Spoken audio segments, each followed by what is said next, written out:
Buenas tardes a todos. Hoy estamos domingo 2 de mayo del 2021.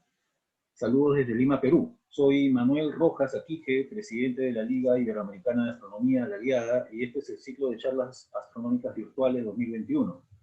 Hoy domingo tenemos el gusto de tener presente a nuestro amigo y miembro de la Liada, el profesor Rafael Girola, desde Buenos Aires, Argentina.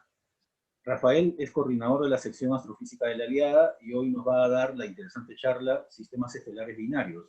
El lóbulo de Roche es la primera parte.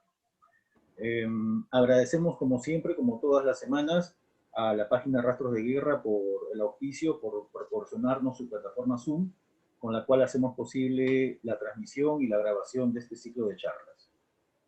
Adelante, Rafael, buenas tardes. ¿Qué tal? Hola, ¿qué tal? Buenas tardes, Juan. En principio quiero agradecer a la Aliada por este espacio para poder desarrollar esta charla sobre sistemas estelares binarios y también quiero agradecer al público, por supuesto, que se sumó para poder escucharla y además por la difusión que se ha hecho de la misma.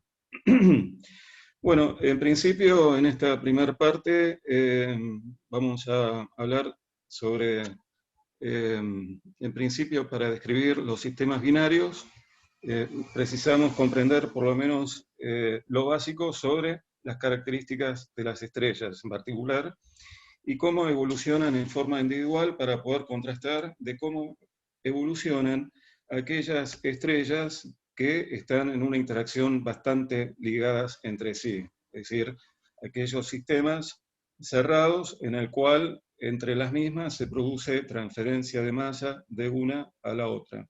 Entonces, para poder comprender la evolución de las mismas, vamos a precisar tener algunos elementos estelares para poder comprenderlas.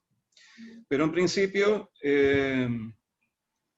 nosotros sabemos que vivimos en una gigantesca isla de gas, polvo y estrellas unidas por la gravedad, en el cual no vemos uniformidad de estrellas, sino que vemos diversidad de las mismas, y se estima que por lo menos en el año 2013 se estimaba que por lo menos cerca del 70% de las estrellas no formaban sistemas individuales, sino que al contrario estaban ligadas entre sí por la gravedad.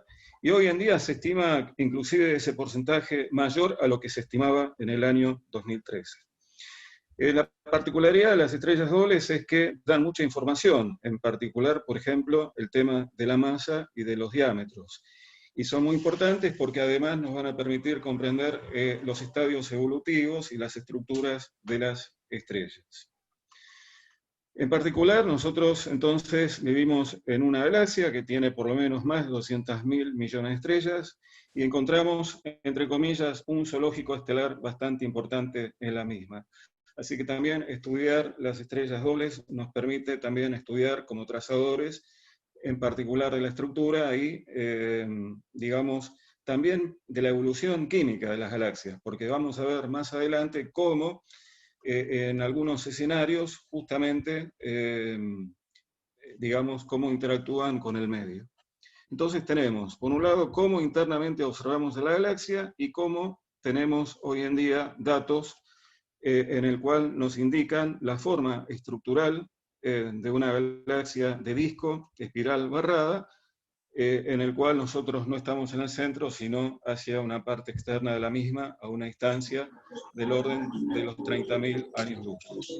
Recuerden que el año luz, para, digamos, ser de la heterogeneidad del público, el año luz es una medida de distancia que recorre la luz en un año.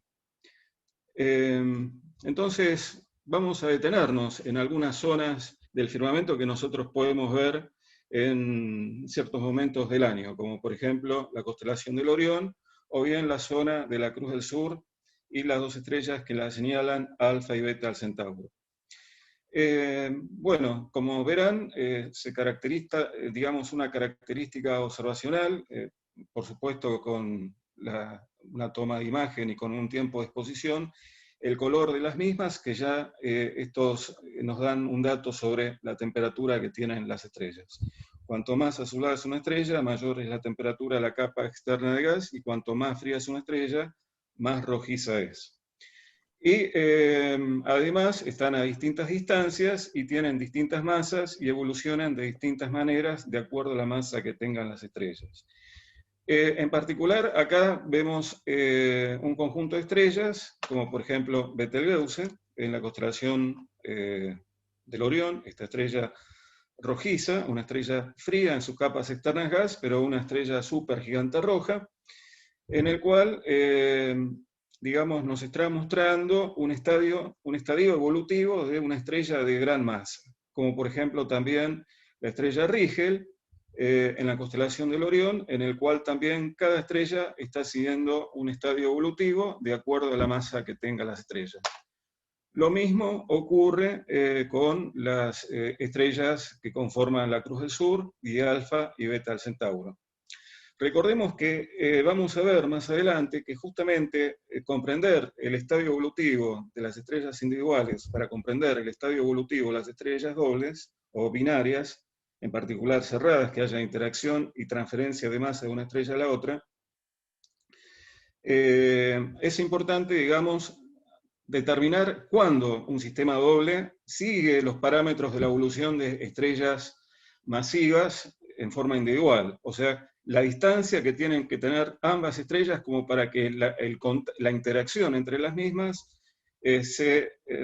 digamos, se aleje de lo que uno observa en cuanto a la evolución de una estrella en forma individual. Por ejemplo, el caso del escenario de la estrella, del sistema estelar Algol, que vamos a ver en un rato cómo se desvía de lo que uno creería que tendría que estar ocurriendo de acuerdo a las masas iniciales que tenían esas estrellas con el mismo tiempo de formación y evolución. Entonces, bueno, tenemos 4 parámetros fundamentales en las estrellas. Este haz de cartas, cada carta nos está mostrando un parámetro importante de las mismas. ¿Cuáles son? La masa, la temperatura, el radio y el tamaño que tiene la estrella. Es decir, esos son los 4 parámetros en el cual, en particular, de las 4, la que predomina va a ser la masa en cuanto al tiempo de vida que va a tener una estrella individual. Acá tenemos, por ejemplo, 2 estrellas que habíamos visto en la imagen anterior, en la constelación del Orión, una estrella ya evolucionada en una supergigante roja, y una estrella que le sigue en el camino evolutivo, que es una estrella azulada, Rigel B, en el cual los astrónomos pudieron, de acuerdo a los datos que tienen, a los parámetros, en particular este diagrama de doble entrada, llamado el diagrama de Hepstrom y Russell, nos permite estadística y evolutivamente seguir el camino de una estrella. También los diagramas de color sirven justamente para poder comprender estadística y evolutivamente sistemas estelares binarios, a diferencia de las estrellas individuales. En este diagrama, lo que se puede observar es una región importante en el cual es la región en la cual las estrellas se encuentran el mayor tiempo consumiendo hidrógeno en helio, es la etapa más estable de la vida de una estrella, denominado secuencia principal. Y estas líneas en diagonal que decrecen hacia la parte derecha nos están indicando los radios de las mismas. Así que podemos distribuir a las estrellas en determinadas regiones, en particular en las estrellas de las gigantes rojas, más hacia la punta derecha las supergigantes rojas, como es el caso de Betelgeuse. Y en el caso de Rigel estaríamos hablando de las gigantes azules, en el cual ya salió de la secuencia principal, incrementando su tamaño, como ocurrió con Betelgeuse, que ya está alejado en su evolución de la secuencia principal, incrementándose 100 veces el radio solar. Recuerden que el Sol tiene un tamaño del orden de 1.300.000 kilómetros de diámetro aproximadamente. Y acá tenemos debajo de la secuencia principal, con radios menores, la región de las enanas blancas, en el cual, en el grupo de las estrellas más próximas al sistema solar, tenemos dos sistemas binarios en el cual tienen enanas blancas. como por ejemplo el caso de Sirio B, que es compañera de la estrella Sirio A, la que nosotros podemos ver en efecto a simple vista, la más brillante en el firmamento, y el caso de Procyon B, que también es una enana blanca que acompaña a Procyon B. Y bueno, entonces este diagrama nos permite entonces hacer una estadística evolutiva, tener, digamos, el diagrama teórico HR de un grupo de estrellas y las observaciones que, digamos, cuando uno hace las mediciones y puede determinar en particular el tipo espectral, o sea, estas letras están indicando el espectro de las estrellas, y por el otro lado tenemos en la parte izquierda lo que es la luminosidad, o sea, la cantidad de energía por unidad de tiempo que está irradiando la estrella, ¿no? A medida que nos vamos hacia arriba, hacia las gigantes azules, vemos que tenemos estrellas que tienen una luminosidad 10.000 veces la del Sol, por ejemplo. Y si nos vamos para el otro lado, podemos llegar a estrellas como las enanas blancas, entre 1/10 a 1/10.000 de la luminosidad del Sol. Como también los radios, ¿no? Estas líneas diagonales, como les comentaba recién, están interpretando, digamos, en el diagrama HR, los radios en comparación al radio solar, ¿no? Y la temperatura, que está en relación con el espectro, ¿no? Es decir, las líneas espectrales, o sea, los elementos químicos presentes en las estrellas, de acuerdo a las temperaturas que tengan las mismas, y por lo tanto se puede hacer esta clasificación. También es muy importante, en particular hay estrellas binarias que no las podemos ver a simple vista o separarlo con el ocular a través del instrumento óptico mediante un telescopio, que serían las binarias visuales. Entonces necesitamos recurrir por lo menos a tener una base sobre, digamos, el espectro de la luz, para comprender que se pudieron detectar estrellas que se pudieron resolver no a través de un instrumento óptico, o, por ejemplo, el pasaje de la Luna delante de una estrella, que también sirve como poder de resolución para poder resolver estrellas visuales, en el orden del 0,01 segundos de arco. Lo mismo con la imaginería, que podrían llegar a resolver ese ángulo de poder de separación para poder resolver estrellas visuales. Pero hay estrellas que no llegamos a poder resolverlas de esa manera, y sí se puede resolver a través del análisis de la luz proveniente de la aparente estrella, en el cual nos indica la presencia de dos estrellas. Estrellas binarias espectroscópicas. En realidad en un rato lo vamos a desarrollar, pero necesitamos por lo tanto esta herramienta que es la parte espectral. En principio, bueno, tenemos un prisma en el cual está incidiendo luz blanca y, digamos, al pasar de un medio al otro hay refracción y a la vez hay un ángulo de dispersión, en el cual el resultado es que este prisma va a dar como resultado una dispersión de la luz blanca en un conjunto de colores que va desde el rojo al violeta.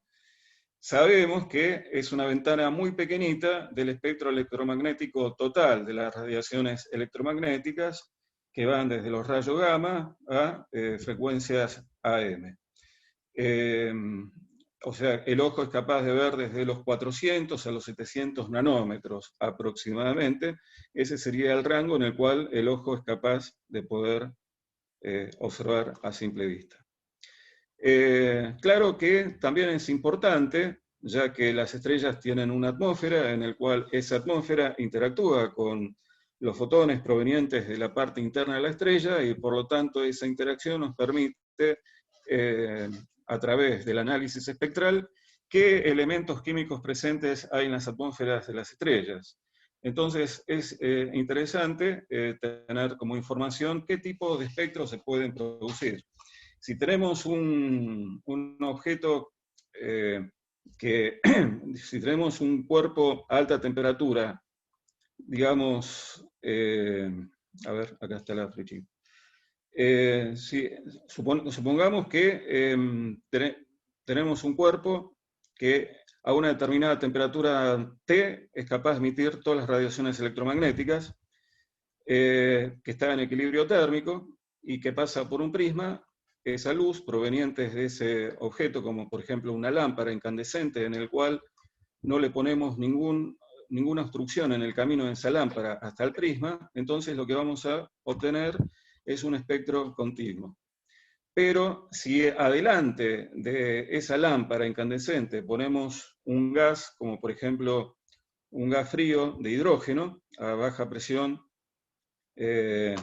y baja temperatura, entonces lo que vamos a obtener es un espectro de absorción, o sea que vamos a obtener líneas oscuras que nos están indicando que algo está pasando entre la luz proveniente del objeto que está interactuando con ese gas frío, y nos está entonces indicando la presencia de átomos en el cual los electrones, en particular en el átomo de hidrógeno que tiene un electrón, está, digamos, la energía de esa luz, llamado en este caso un paquete de energía, fotón, le está dando una determinada energía para pasar a otro nivel energético, y por lo tanto nosotros no lo recibimos a ese fotón porque esa energía se lo transfirió al electrón para pasar de un nivel al otro. Entonces estamos en presencia de un espectro de absorción. En cambio, si tenemos un gas frío, digamos, a baja presión y baja temperatura, entonces ahí estamos en presencia, digamos, del otro espectro. O sea, acá tenemos el espectro de absorción y el espectro de emisión de un mismo elemento químico, en el cual a baja presión y baja temperatura tenemos el de arriba, y alta presión y alta temperatura y baja presión tenemos las líneas que están abajo. O sea, un espectro de emisión. Bueno, ¿para qué nos sirve entonces el análisis de los espectros? Porque supongamos que tenemos un sistema estelar doble, entonces podemos, a través del análisis de la luz, saber cómo es el movimiento de esas dos estrellas visto desde la Tierra. Mira, se fue probar. Esto se debe a lo que se denomina el efecto Doppler, ¿no? Es decir, acá tenemos un móvil que emite pulsos de sonido, por ejemplo, y que lo hace en una frecuencia regular, en intervalos de tiempo regulares, que se está desplazando a una velocidad constante. Entonces, la última circunferencia, bueno, en realidad vemos que serían circunferencias, en definitiva serían circunferencias donde el centro se va a ir alejando a medida que el móvil se va trasladando hacia este observador, ¿no? O sea, tenemos dos observadores en el cual están como receptores recibiendo la emisión del sonido proveniente en estos pulsos, que lo toma en intervalos de tiempo iguales, el pulso del sonido. Entonces vemos que a medida que se acerca el objeto que emitió el sonido, la longitud de la onda va a ser mayor hacia la persona que está en la dirección hacia donde está moviendo el móvil. En cambio, la longitud de onda va a ser menor hacia la persona que quedó detrás del móvil, que se está dirigiendo en el sentido opuesto. Entonces acá tenemos lo que se denomina el efecto Doppler para el sonido, que también es trasladable, y que Fizeau lo pudo demostrar, también estudiando justamente análisis de espectros de la luz, que ocurre lo mismo para la longitud de las ondas electromagnéticas. Es decir, que si un objeto que está emitiendo un pulso de luz se está alejando, el observador fijo con respecto al objeto que se está moviendo a una determinada velocidad, alejándose de él, la longitud de onda se incrementa corrigiéndose hacia el rojo. En cambio, si el objeto que está emitiendo un pulso de luz se está acercando hacia el observador va a observar que se está corriendo hacia el azul. Entonces, acá tenemos dos cuerpos que se están moviendo respecto del centro de masa o baricentro del sistema, en el cual estamos viendo el comportamiento de la luz a través de un espectrógrafo, por ejemplo, en el cual entonces lo que se está viendo es lo siguiente. Si estuviéramos en el mismo plano orbital, estaríamos viendo esta situación, ¿no? Es decir, cómo este disco celeste pasa delante o pasa detrás del disco amarillo mayor. En este caso, vamos a ver que cuando el plano de un sistema estelar doble coincide con el plano de la Tierra, entonces estamos en presencia de un sistema binario eclipsante, como es el caso justamente de la estrella Algol, que a la vez es espectral de dos espectros. Entonces, acá lo que vemos es cómo, visto desde arriba, entre comillas, vemos que el sistema se está moviendo respecto del centro de masa.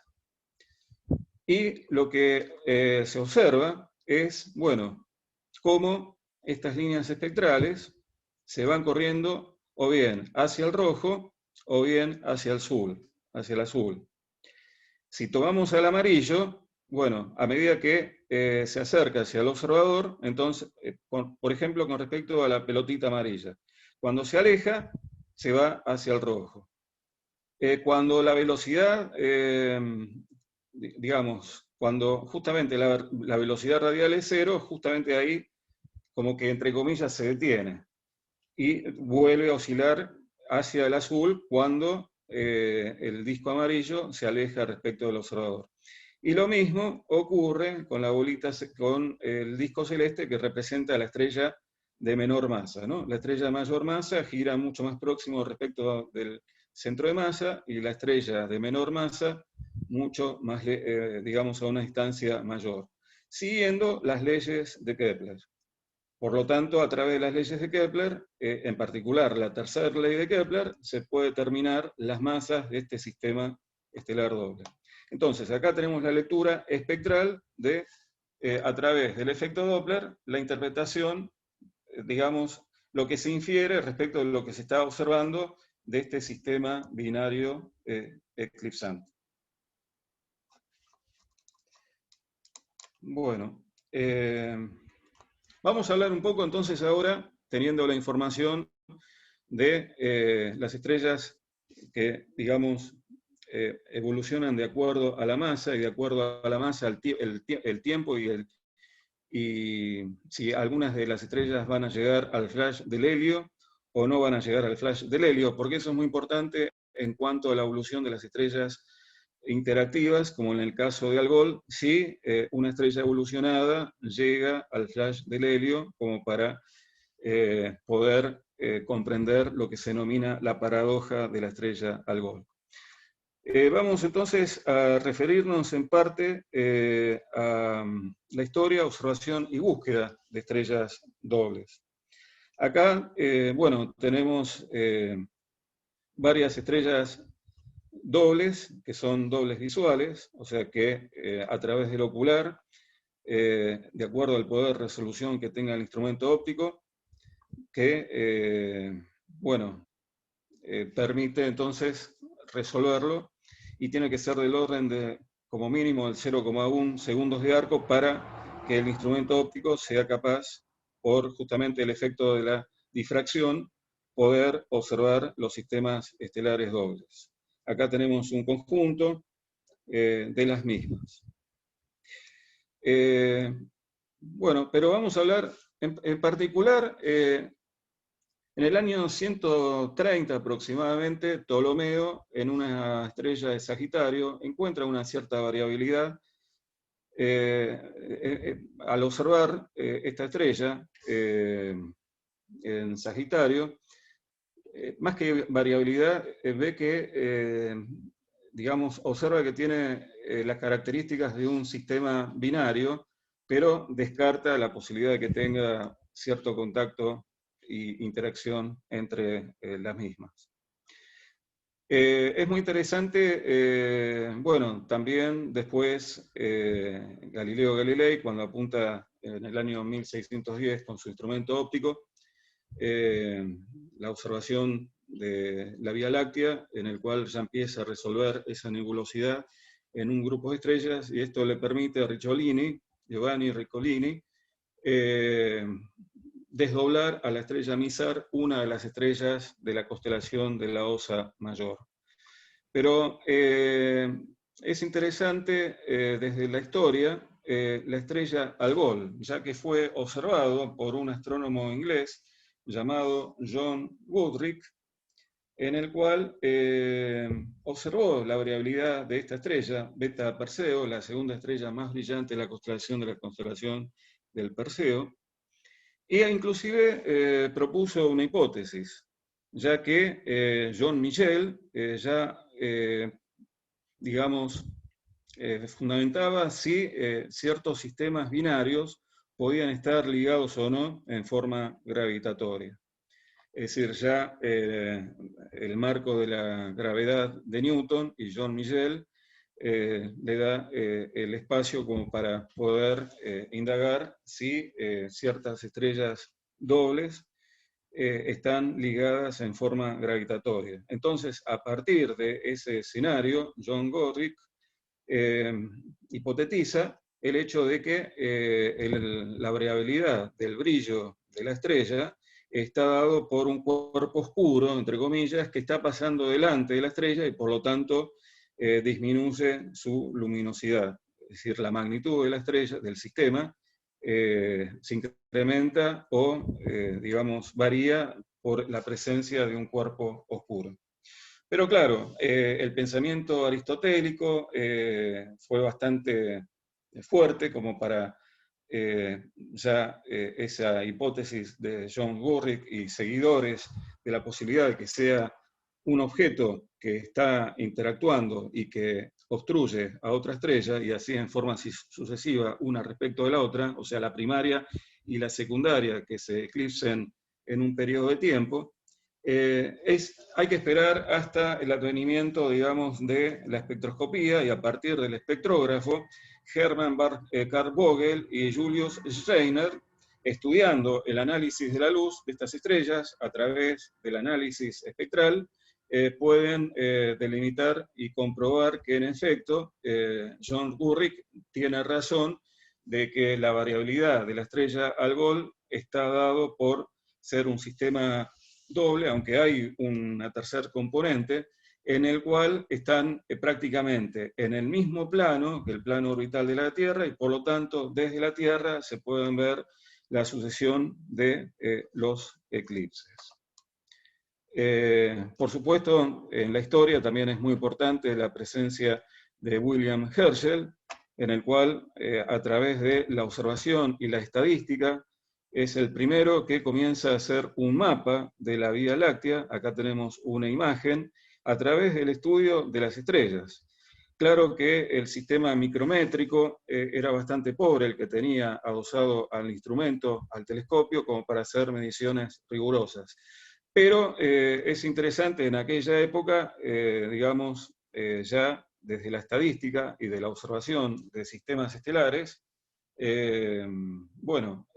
comenzar a realizar los primeros mapas de la Vía Láctea. Además, observó el sistema este sistema de 6 estrellas, llamado el sistema de Castor. Acá tenemos una fotografía de las 2 estrellas principales del Gémini, y en el cual pudo encontrar el sistema ligado a partir de justamente las leyes de Kepler. O sea, encontró las órbitas keplerianas de lo que él podía resolver en aquella época del sistema de estrellas de Castor, como también Leonis. William Herschel, hay que reconocer, por ejemplo, que justamente pueden haber 2 estrellas que estén en la misma línea visual y otras 2 estrellas que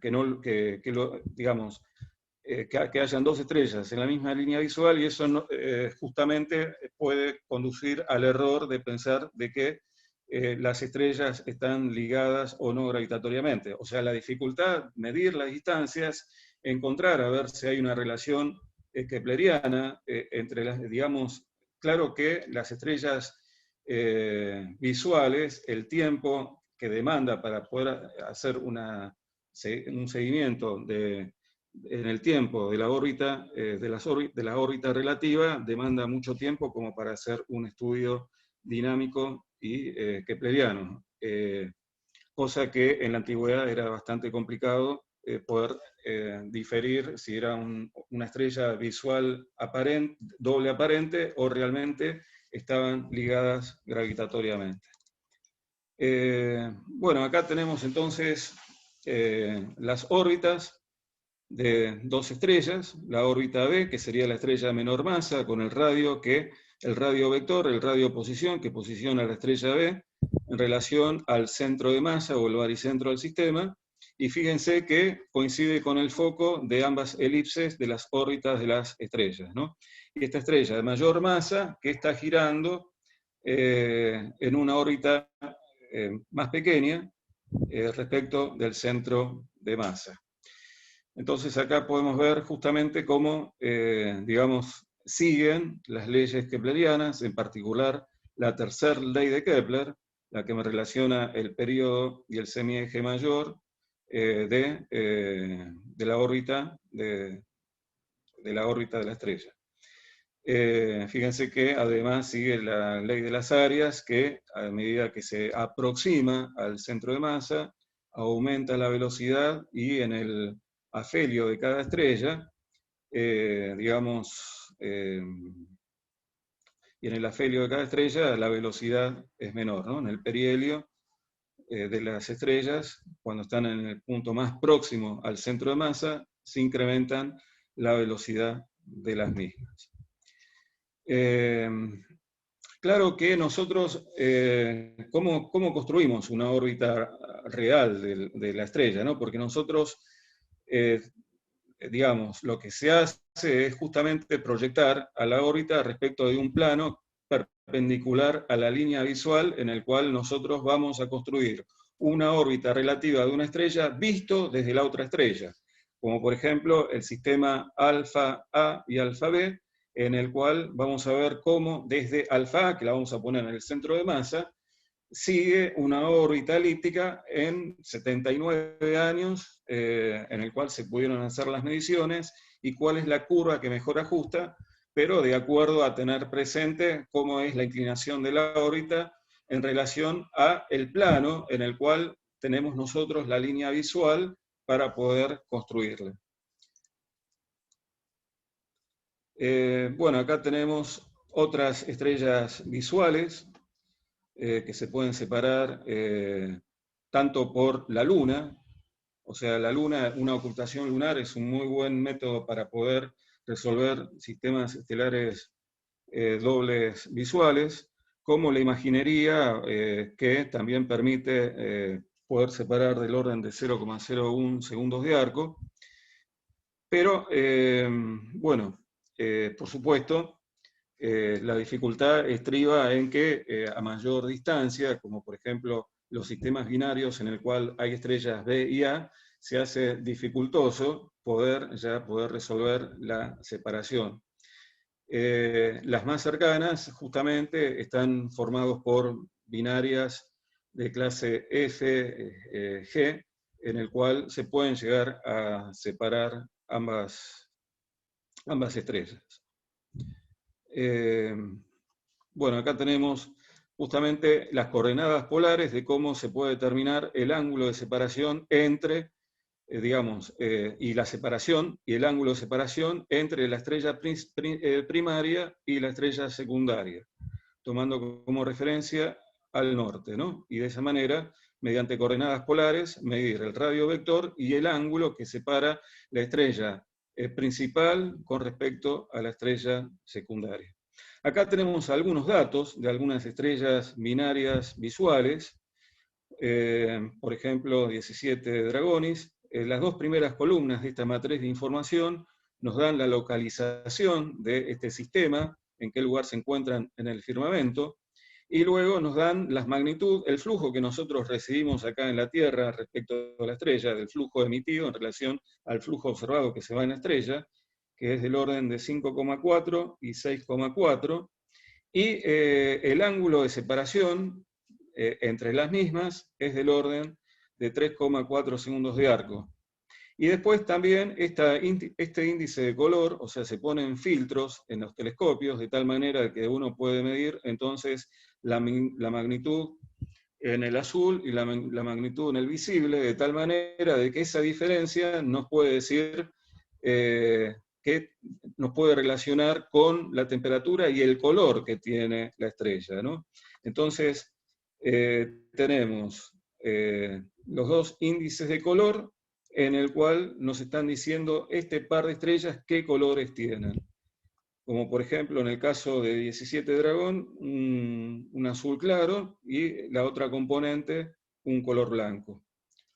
O esta estrella, las dos componentes son amarillas, ¿no?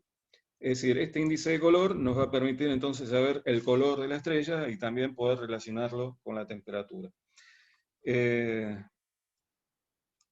Bueno, como les comentaba, el sistema estelar más cercano al sistema solar en realidad es un sistema doble. En realidad hay otra tercera estrella, Alfa Centauro C, que es la estrella más cercana al sistema solar, pero los estudios indican de que en principio el sistema no está ligado con Alfa Centauro C. Sí están ligados estas dos estrellas, Alfa Centauro A y Alfa Centauro B, en el cual ponemos en el centro de masa Alfa Centauro A y vemos cómo en el tiempo va describiendo esta órbita la otra estrella, tardando en aproximadamente, teniendo un periodo del orden de los 79,279 años, o sea, el tiempo que le demanda.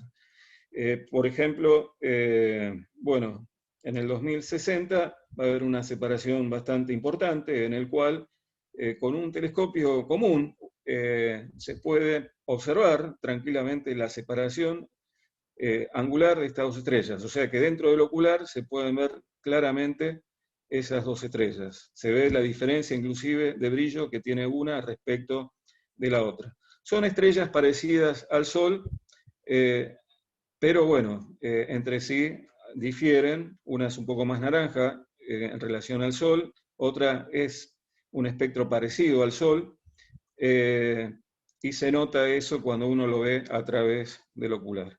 Acá tenemos la separación entre Alfa Centauro A y Alfa Centauro B, que es del orden de los 14 segundos de arco, la separación que existe entre la misma, ¿no? Y acá tenemos una fotografía más clara de este par que están ligados gravitacionalmente y que están separadas entre sí aproximadamente 23 unidades astronómicas, o sea, 4 veces, un poco más de 4 veces de lo que está Júpiter del Sol. O sea que Júpiter está aproximadamente 5 unidades astronómicas, sí, un poco más de 3 veces de lo que está Júpiter del Sol. Bueno, por supuesto, si hay alguna pregunta o algún comentario, bienvenido. Estas charlas son también constructivas, inclusive si alguien quiere aportar algo, bienvenido, no hay ningún inconveniente. O si hay algo que les parece que sería interesante complementar, está abierto a la posibilidad de que alguien quiera agregar algo más, bienvenido. ¿Hay alguna pregunta o algún comentario? Hola, hay una opción, por favor, para levantar la mano. Quien desee... todavía no hemos acabado, ¿no, Rafael? No, para nada. Ya. No. Si alguien desea... no sé cuánto tiempo ya pasó. No, todavía bueno, acá son las 18:49. Sí, perfecto. Si alguien desea consultar algo mientras, o si no al final, como guste, puede poner la opción de levantar la mano o dejar su pregunta en el chat, que aquí veo que han puesto algo. A ver, ¿de cuánto tiene que ser el telescopio para poder ver un sistema binario? ¿Es posible ver Sirius A y Sirius B? Sí, es posible verlo en el mejor momento en el cual el telescopio tenga el poder de resolución lo suficiente como para que pueda resolver esa separación angular en la máxima distancia que se produce, visto desde la Tierra, Sirio A con Sirio B. Hay algunos reportes, creo, por ahí en internet también de observadores que han visto a Sirius B. Sí, se puede observar. Sería buenísimo observarlo en rayos, en otro tipo de longitud de onda que brillaría inclusive mucho más que Sirio.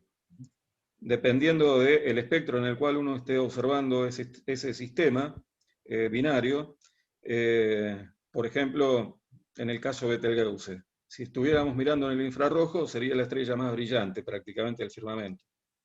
Y en el caso de Sirio A y Sirio B, si estuviéramos mirando con, digamos, una longitud de onda energética mayor, digamos, por ejemplo, en rayos ultravioleta, veríamos que tendría un brillo superior a Sirio. Bien.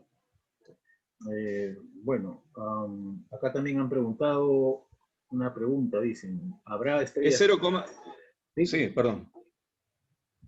Te escucho, Rafael. No, que como habíamos dicho, hay un límite de separación en el cual tiene que ver, digamos, que es del orden de 0,1 segundos de arco, como para poner como límite para la posibilidad de poder resolver por el problema de la difracción y además por el tema del cine y la atmósfera terrestre como límite teórico para la observación de poder resolver un sistema binario. Me parece haber visto alguna vez un reporte de haber observado Sirius B con un telescopio de 5 pulgadas. No estoy seguro, quizás esté equivocado, pero tiene mucho que ver la diferencia de brillo, pues que no ayuda también. Ah, bueno, sí. Sí, por eso en el visual es tal cual. A ver, Tiene un brillo muy bajo frente a Sirio, ¿no? Sirio B. No así en otro rango espectral, que supera Sirio B a Sirio A. a ver, acá hay dos preguntas. Primero Sebastián, que ha dejado la pregunta en el chat, y luego Claudio, que ha levantado la mano. A ver. Sebastián, a ver, dice, ¿es posible considerar como un sistema doble físico a un par de componentes con una distancia superior a 40 unidades astronómicas? 40 unidades astronómicas. Sí. Eh, bueno, va a depender en principio va a depender, o sea, de acuerdo a las leyes de la física, de acuerdo a la estadística observacional, que uno tenga como mapeo de los sistemas estelares dobles. ¿Cuál, digamos, y por lo tanto, qué masas serían las componentes, los sistemas binarios, de acuerdo a qué distancias pueden llegar a sostener ese sistema ligado? En principio, 40 unidades astronómicas está dentro de los rangos posibles para poder tener un sistema estelar doble. Bien, correcto. Pero va a depender de las masas del sistema y las velocidades, digamos, primero, fundamentalmente, a ver, primero, para que estemos hablando de un sistema doble, se tuvieron que haber formado de una misma nube de gas por fragmentación y que tenga un determinado disco en el cual se puedan llegar a formar dentro del orden de los 0,01 parsecs. Esa sería la distancia. Ahora, que haga la equivalencia de lo que es 0,01 parsecs en unidades astronómicas. Ese sería el tamaño en el cual se puede llegar a conformar un sistema estelar doble, que tengan un nacimiento en común. O sea, la captura ya está desechada, como también digamos, por supuesto, dado un sistema estelar doble, y además las variantes que hay de los sistemas estelares dobles, la dificultad de poder encontrar un escenario que contenga a la formación de los sistemas estelares dobles. Entonces, en principio, se han barajado varias hipótesis. Una de ellas es como también equivalente al origen de la Luna por fragmentación, o sea, por fragmentación que se desprenda material de una estrella y que forme a la segunda. Esa está descartada. También por captura, esa hipótesis también se descartó. Y está la de que se formaron de una misma nube de gas en el cual mediante un disco se generó como una cierta inhomogeneidad, ayudando a acretar material y siendo una masa de jeans menor dentro de la posibilidad que se forme un sistema estelar binario. Bien. O sea, 0,01 parsecs es la distancia en el cual en general están conformados los sistemas dobles que nacieron en común, de una misma nube de gas. Bien. Claudio, por favor, ¿podrías activar tu micrófono para hacer la pregunta? ¿Levantaste la mano, Claudio Martínez? Sí, sí, sí, acá estoy. No, simplemente quería hacer una contribución a la excelente charla de Rafael, que tuve la oportunidad cuando estaba a máxima separación Sirio de verla con un refractor de 15 centímetros de diámetro.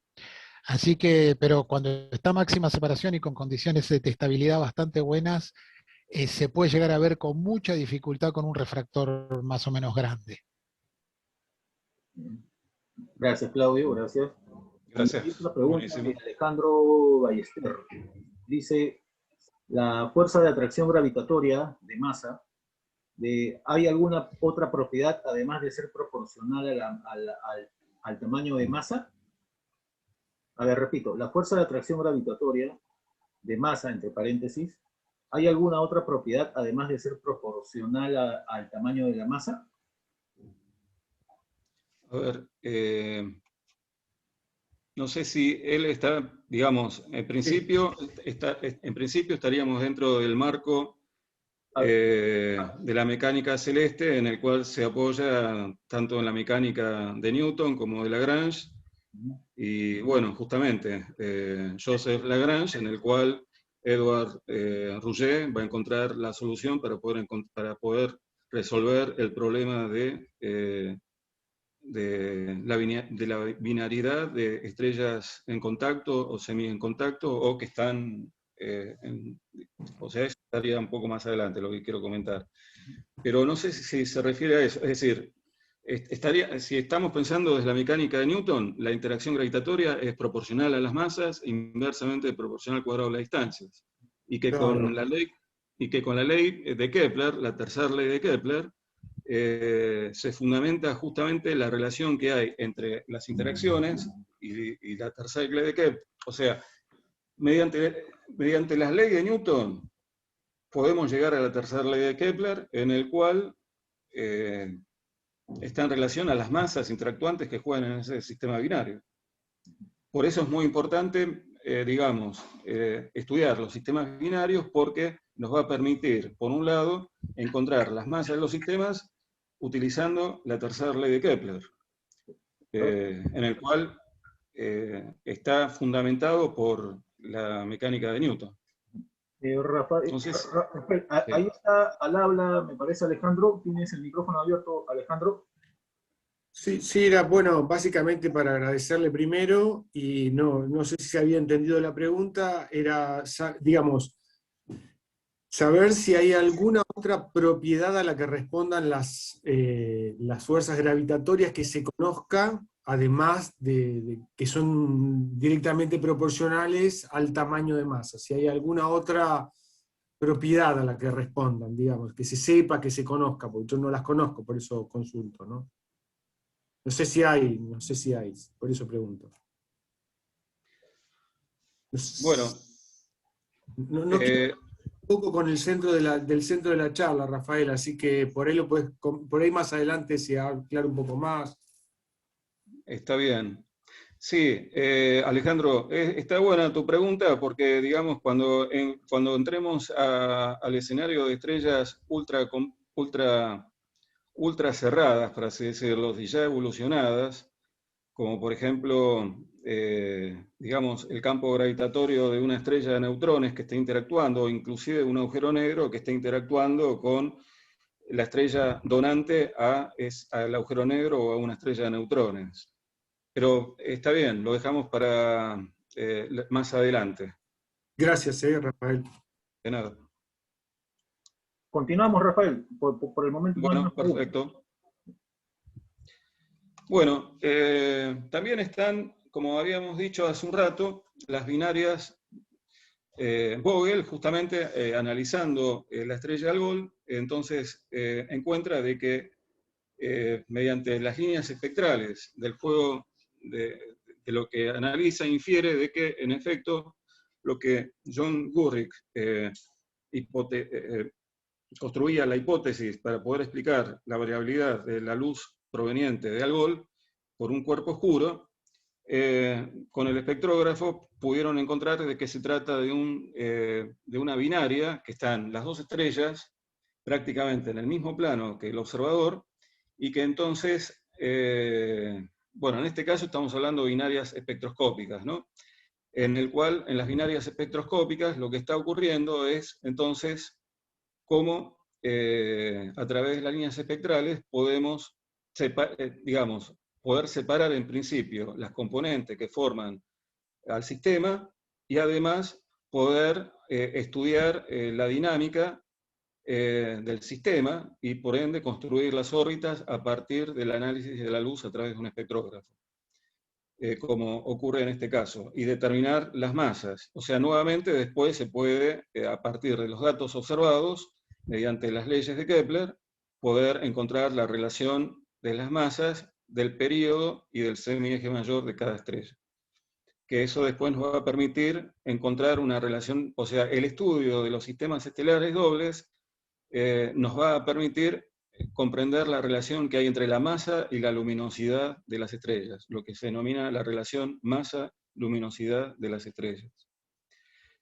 Entonces, acá lo que tenemos es una estrella que se está, digamos, el observador está hacia la derecha, entonces resuelve mediante el espectrógrafo que se trata de dos estrellas, que no lo puede resolver con instrumentos ópticos, pero sí con el espectrógrafo, y observa que la estrella amarilla, las líneas espectrales, las líneas de absorción, con respecto al observador, se está acercando. Por lo tanto, esas líneas espectrales se acercan hacia el azul. En cambio, la estrella azul se está alejando respecto al observador, y al alejarse, entonces, observa que esas líneas espectrales se están corriendo hacia el rojo, como habíamos comentado en un principio. Recuerden que este sistema estelar doble se está moviendo respecto al centro de masa, donde los radios vectores están conectados, y vamos a tomarlo, o sea, que es el foco común de los focos. O sea, hay tres focos acá. Hay un foco interactuante, un foco de intersección que corresponde a ambas elipses, de la estrella de menor masa y la estrella de mayor masa. A ver, entonces, ¿cómo sería esto? Acá tenemos una secuencia del movimiento de dos estrellas respecto del centro de masa. Y bueno, entonces, en principio, tanto en A y B, las velocidades de las dos estrellas son perpendiculares a la línea visual. Entonces, ahí se suman las dos líneas y vamos a encontrar estas líneas oscuras que nos están indicando que ni se están alejando ni se están acercando respecto del observador. Pero bueno, en un tiempo posterior, estas dos estrellas, la B, la menos masiva, a mayor velocidad, se va acercando hacia el observador, y la estrella menos masiva, a menor velocidad, se va alejando. Entonces, estas líneas que estaban superpuestas ahora se separan, y la estrella B va a tener sus líneas espectrales corridas hacia el azul, y las líneas espectrales de la estrella A corridas hacia el rojo.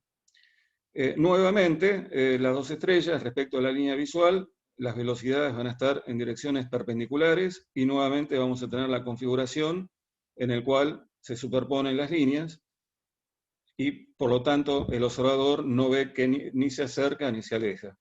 La velocidad que está midiendo el observador, de acuerdo a las líneas espectrales, es lo que se denomina la velocidad radial de la estrella, ya que está en dirección a la línea visual en la cual estamos observando la estrella.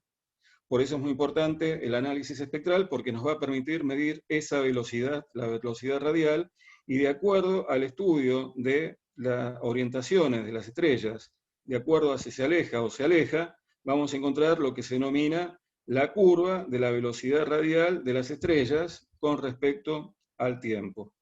Y justamente ese análisis de las líneas espectrales se pudo hacer con la estrella Mizar, que lo había desdoblado ya Giovanni Ricciolini, pero luego, digamos, también a la vez es una estrella binaria espectroscópica, en el cual se pudo resolver y construir la órbita relativa en relación a la estrella más masiva en el foco o el baricentro o centro de masa del sistema. O sea, nuevamente tenemos una órbita relativa visto desde la estrella más masiva de cómo se está moviendo la estrella respecto del centro de masa. O sea, acá tenemos las observaciones efectuadas de la estrella espectroscópica NISAR.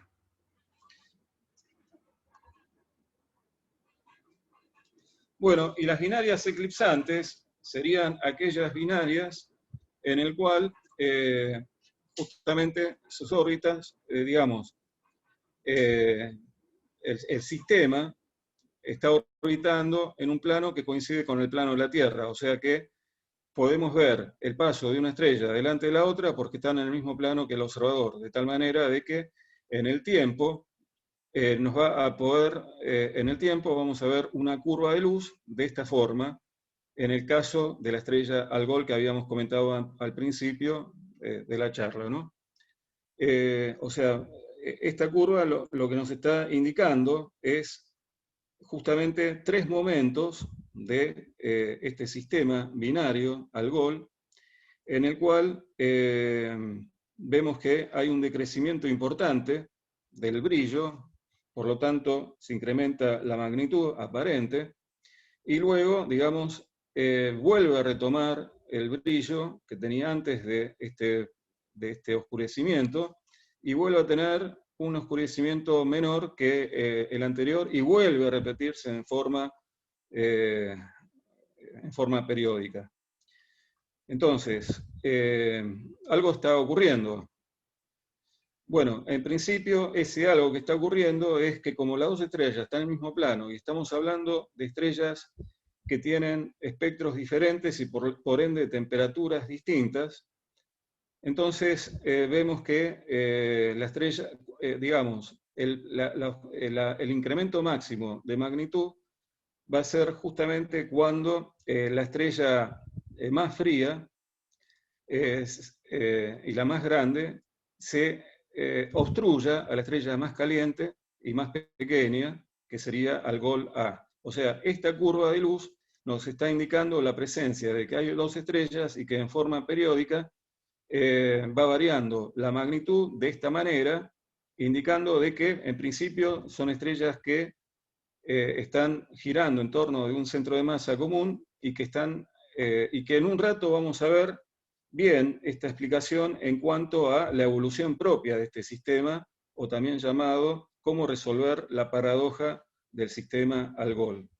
Con respecto a la evolución de las estrellas individuales, cómo se puede comprender la evolución de estas estrellas que difiere de lo que uno esperaría de la evolución de una estrella individual. Entonces, nuevamente, la variación de la magnitud está dado por el sistema de las componentes que conforman el sistema binario, en el cual una de las estrellas, la estrella Algol A, la de mayor temperatura, cuando pasa delante de la más fría, digamos, el decaimiento de la magnitud va a ser menor. Y además podemos medir el tiempo, digamos, de la ocultación de una estrella con respecto a la otra, y nos va a poder permitir determinar, por ejemplo, tamaños, diámetros y también tiempos, en el cual sucede el primer contacto con respecto al otro contacto para poder medir el tamaño de una estrella. O sea que es un buen método para poder determinar diámetros estelares. Y también acá, y en este pulso y en este pico de incremento de la magnitud es porque la estrella, digamos, la estrella más fría, al interponerse con la más caliente, bueno, ahí produce que se incremente la magnitud, o sea que el brillo decaiga en forma, digamos, decaiga el brillo de la estrella. Bueno, después tenemos las estrellas tipo, digamos, Beta Lyrae, que también son binarias eclipsantes, en el cual ya podemos ver que hay una estrella que evoluciona de tal manera de que le está donando material a la otra estrella, formando lo que se denomina un disco alrededor de esta estrella, y en el cual, a ver, acá se ve claramente bien. En esta imagen se ve claramente bien lo que pasa en una estrella tipo Algol, ¿no? Digamos, la estrella, cuando queda ocultada por la estrella más fría, la más evolucionada, bueno, decae el brillo, por lo tanto se incrementa la magnitud, y cuando pasa adelante la estrella más caliente o la más energética, la de la secuencia principal, ¿se acuerdan? Aquella estrella que está quemando hidrógeno en helio en su interior. Bueno, entonces ahí el decaimiento va a ser menor. Bueno, acá entonces tenemos las curvas características de estas estrellas, las estrellas de binarias eclipsantes. Las estrellas tipo W Ursa Majoris, en el cual en un rato vamos a ver por qué este tipo de curva, al principio, digamos, cuando fue detectado este tipo de binarias, se pensaba de que la variación del brillo estaba dado por la propia evolución de la estrella, que habían partes más calientes que otras partes más frías. Y por lo tanto, esa variación de temperatura de la estrella hacía, digamos, el brillo de la estrella tenía este tipo de variación. Hasta que los mismos, en el año 1903, cuando Müller detecta la variación de este tipo de estrellas, en particular la prototipo W Ursa Majoris, más adelante empieza a suponer que en realidad es la presencia de dos estrellas y que estas dos estrellas, en el cual están digamos, estas dos estrellas están en contacto, o sea, sería lo que se denomina una binaria en contacto. O sea, acá lo que tenemos son tres tipos de binarias que lo vamos a comprender bien cuando veamos el óvulo de Roche en cuanto al potencial gravitatorio, de cómo esos pozos se llena el material de cada una de las estrellas.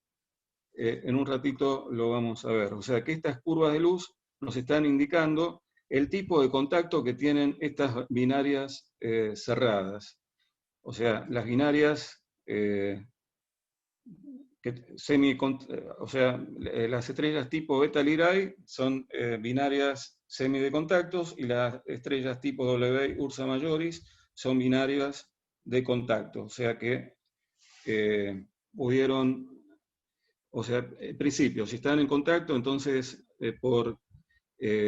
prácticamente tienen una temperatura similar, digamos, la estrella de mayor masa, la estrella de menor masa, genera un flujo de mayor de calor hacia la estrella de menor masa, equilibrando al sistema en una temperatura similar, o sea, uniforme.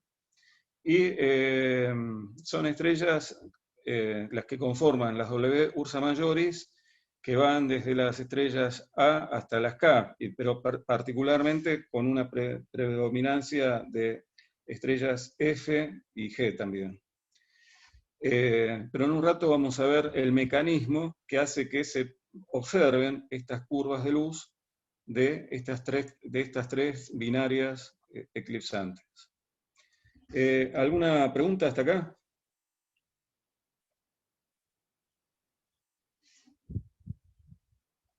Hola. No, gracias. No, pero ¿Quién habló? ¿Desea hacer una pregunta? Bueno, acá han dejado una en el chat, Rafael. Dice la siguiente.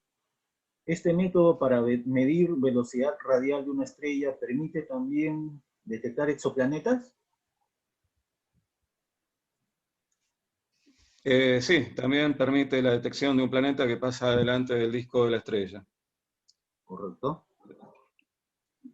Ya, esa es la única pregunta. Si alguien desea hacer una pregunta en este momento, por favor, hay una opción para levantar la mano y le damos pase. Si no, continuamos con la charla. Parece que no hay. Bueno, continuamos. Bueno, acá tenemos, sí, continuamos entonces. Acá tenemos un sistema binario en el cual podemos ver, digamos, que estas estrellas en realidad están moviéndose respecto al centro de masa, que sí sigue una línea que se está moviendo en relación a la línea que sigue el centro de masa del sistema. O sea, estamos viendo estas curvas en el tiempo de cómo están oscilando la estrella de menor masa, que sería la línea roja, y la estrella de mayor masa con respecto al centro de masa del sistema. Que desde Sirio A entonces se puede construir la órbita relativa de Sirio B, tomando el centro de masa y el foco para ubicar a Sirio A, y otra vez la medición. Y acá tenemos entonces cuáles son los años favorables para poder observar a la estrella Sirio B. O sea, cuándo va a ser o sea, el radio vector mayor como para poder observarla, ¿no? Por ejemplo, en el año 1972 fue un buen momento de observación de Sirio B, como también en el año 1969. No tengo ahora acá, por supuesto, los valores que hay son valores ya del pasado, ¿no? Pero bueno, esto nos marcaría entonces momentos de difícil separación para poderlo observar con un telescopio, así, en forma visual, y momentos favorables para poder detectar a Sirio B.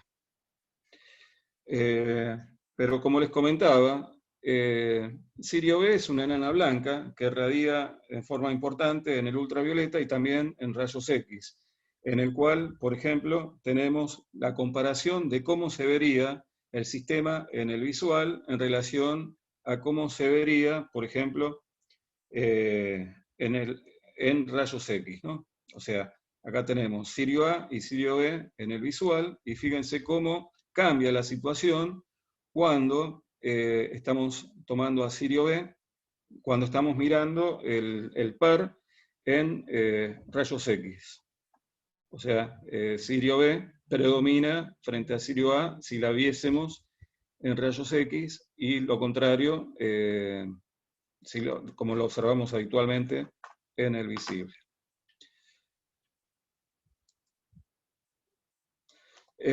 Bueno, en principio, ¿por qué las estrellas binarias son importantes? En principio, porque nos permiten comprender la formación y la evolución estelar, y por lo tanto la estructura de la galaxia. Cómo evoluciona químicamente el medio interestelar a través de los procesos que ocurren en las estrellas y también en el medio interestelar. Por ejemplo, las supernovas, y en particular cierto tipo de supernovas, que también son muy importantes dentro del campo de la cosmología porque permiten medir distancias, y también fueron las que en el año 1998 permitieron inferir de que el universo se está acelerando. La observación de las supernovas tipo 1A, o sea, un sistema binario en el cual justamente la que explota es la enana blanca, que acreta material de la donante hasta llegar a un límite, que es el límite de Chandrasekhar, y que explota violentamente, no dejando rastros de líneas espectrales de hidrógeno. Sí. Hay una persona que ha levantado la mano. ¿Podemos darle pase? Creo que desea preguntar. Sí, sí. A ver, Daniel, por favor, levantaste la mano. ¿Puedes activar tu micrófono para poder consultar? Hola, ¿qué tal? Sí, ¿qué tal? Buenas tardes. Hola, ¿Qué Rafa. tal? Hola. ¿Cómo te va, ¿Qué Rafa? tal, Daniel? ¿Cómo estás? ¿Qué contás? Hola, bien, un gusto escuchar tu charla, muy interesante. Escúchame, Bueno, quería gracias. saber por qué en cuanto si medimos la magnitud de Sirio en el visual y en rayos X, sabemos que en el visual a simple vista es Sirio A es mucho más brillante, obviamente, pero ¿por qué en rayos X es inversamente proporcional? Sirio B se la veía mucho más brillante, ¿por qué? Bueno, tiene que ver con la temperatura de la capa externa de una enana blanca frente a una estrella de secuencia principal como Sirio. Sirio está emitiendo una temperatura de 10.000 grados, y si vamos más adelante, porque ahora no me acuerdo, pero si vamos al diagrama... Ah, no. Sí, perdón, ¿a dónde me fui? Si vamos al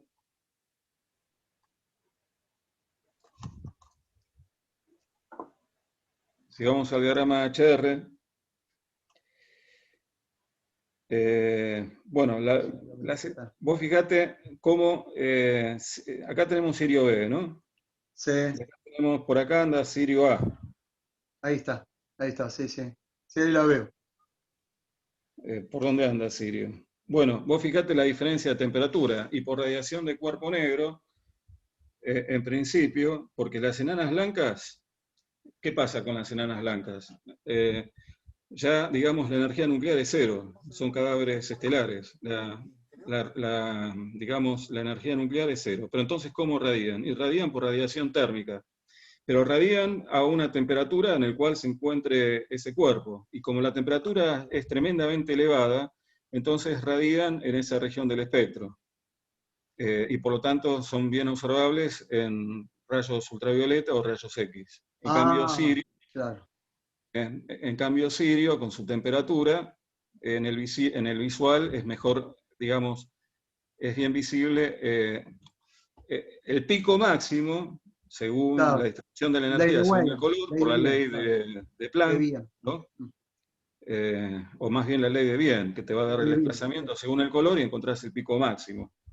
Y Sirio está más corrido, digamos, Sirio va a tener su pico más bien en la región del espectro visible. Ahora entendí. En cambio, Sirio B, Perfecto, Rafa. su pico lo va a tener más hacia la región de frecuencias de longitudes de onda más pequeñas y frecuencias más grandes. Digamos, Sirio beta va a tener su pico entre el ultravioleta y los rayos X, o más tirando para rayos X, o entre medio de los dos. Y bueno, habría que hacer el cálculo, ahora exactamente Claro. no me acuerdo, pero tendrías que hacer el cálculo de acuerdo a la ley de Wien, de acuerdo a la temperatura, Con y la ahí temperatura. encontrás en el rango, si le corresponde el pico, están en el rango ultravioleta o en los rayos X. Dale, Rafa. Tarea para el hogar. Gracias. Claro, de nada. Gracias, che, gracias. Bueno, igualmente. Sí. Bueno, estábamos acá entonces, binarias astrométricas. O sea, en general en las binarias astrométricas se ve un cuerpo, por ejemplo, un cuerpo de masa m, y que ese cuerpo está oscilando respecto de un centro de masa, y que en general el otro cuerpo, en este caso sí es posible de observarlo como Sirio B, pero en otros casos no. Por ejemplo, los primeros planetas extrasolares, por métodos astrométricos, se pudieron determinar y observar planetas extrasolares o exoplanetas. Y también el bamboleo, de acuerdo al bamboleo que sufra la estrella visual, la estrella que uno puede observar, la presencia de qué tan compacto o qué tan masivo es el cuerpo que la desvía, ¿no? Respecto del camino del centro de masa. Y de esa manera también es un buen indicador si el cuerpo que no se ve, entre comillas, es la presencia de un agujero negro o un cuerpo muy masivo en el cual genere esa perturbación a la estrella que no siga un recorrido, entre comillas, lineal, ¿no? Pero en este caso es una binaria astrométrica que en su recorrido, por la interacción mutua entre ambas, oscila respecto del centro de masa, en el cual la estrella de mayor masa es la que oscila menos, y la que presenta mayor oscilación va a ser la estrella de menor masa, una estrella enana blanca, o sea, ya una estrella evolucionada en los estadios finales de una estrella de masa tipo solar. Bueno, entonces estábamos acá. La formación y evolución, entonces, ¿por qué las estrellas binarias son importantes? En principio, porque nos permiten comprender la formación y evolución estelar, como habíamos dicho en un principio, determinar las masas y los radios, y por lo tanto encontrar una relación entre la masa y la luminosidad de las estrellas.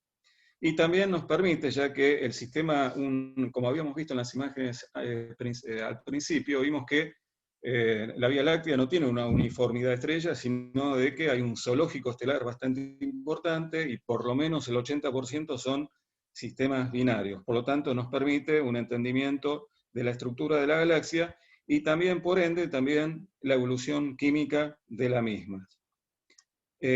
También lo que nos permiten es medidas por ejemplo, la ocultación dada por binarias eclipsantes como las de tipo Algol nos permiten la medición de las estrellas, tamaños, diámetros, y por ende luego las masas y los periodos y los tiempos de ocultación, y también comprender la estructura de la galaxia, a partir de cómo poder determinar distancias a partir de sistemas binarios. Pero como tenemos una heterogeneidad de sistemas binarios, hay problemas observacionales en cuanto a tener precisión de las mismas. Entonces, para comprender esas curvas de luz que habíamos visto de las binarias eclipsantes, necesitamos comprender qué es lo que pasa cuando tenemos binarias que están muy próximas, o sea, una binaria en la cual sus componentes están muy próximas entre sí.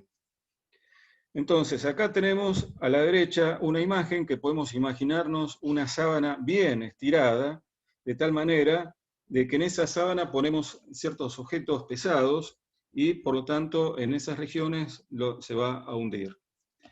Entonces, en esos lugares donde se hunde la sábana, vamos a llamarlos pozos o potenciales gravitatorios. En realidad, esa sábana, con esos pozos gravitatorios, en el cual están las estrellas, podemos hacer la proyección y encontrar las líneas que nos están indicando iguales niveles. Es como una montaña y que estamos encontrando en la montaña las superficies nivel que tengan la misma altura. Y en este caso lo que estamos encontrando son las líneas equipotenciales, o sea que, digamos, que si nosotros dejamos una partícula de masa muy pequeña, liberada en una superficie equipotencial, no gana ni pierde energía cuando se traslada en la superficie misma. El tema es que este sistema está, por un lado, en rotación y hay una interacción gravitatoria. Y como estamos en un sistema no inercial, por lo tanto va a existir una fuerza ficticia que si está lejos el objeto va a tender a alejarse, pero la interacción gravitatoria, dada por las masas interactuantes, van a tratar de que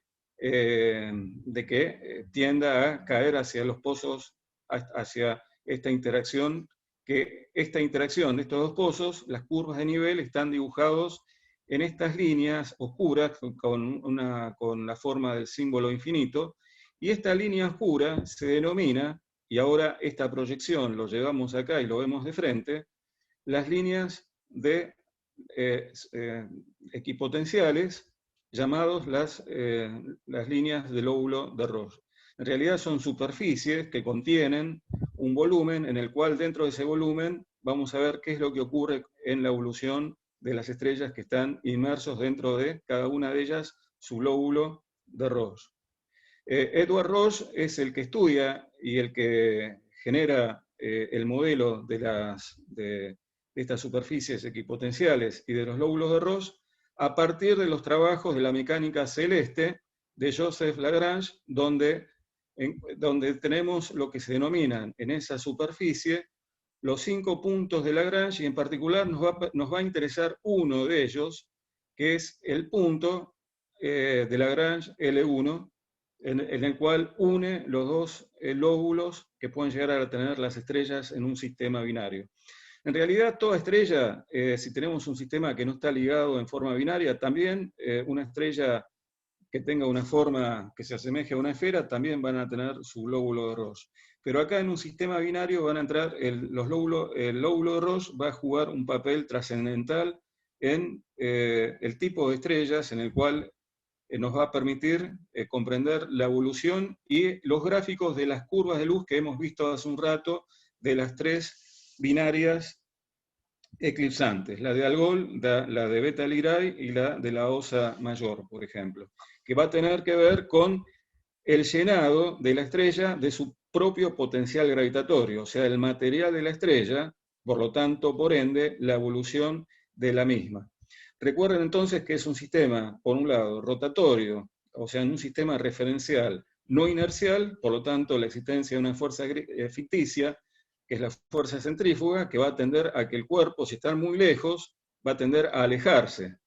Pero fíjense que en este lugar donde se produce el punto de contacto, donde está el baricentro del sistema, donde la gravedad se anula, en L1, por ejemplo, entre la Tierra y el Sol, también existe el punto de Lagrange L1, o también entre la Tierra y la Luna, existe el punto de Lagrange L1, que está en la línea que une a los dos cuerpos, en el baricentro del sistema.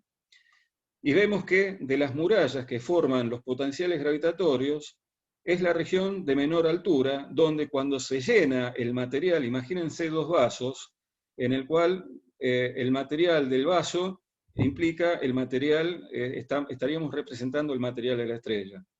Entonces, cuando uno de los vasos se llena, como este pozo, este nivel es menor, la altura de este nivel es menor que la altura de estas regiones circundantes a los pozos gravitatorios, entonces el agua va a encontrar rápidamente por dónde poder escapar y se va a producir lo que se denomina una transferencia del agua proveniente de este vaso hacia el otro vaso que estaría correspondiendo al potencial gravitatorio de la otra estrella. Entonces, lo que vemos es que en el punto de Lagrange L1, cuando una estrella evoluciona y ocupa su lóbulo de Lagrange, empieza a ceder material por L1 y empieza a caer el material hacia la otra estrella. O sea que esta estrella comienza a donar, o también se la llama la donante a la otra estrella.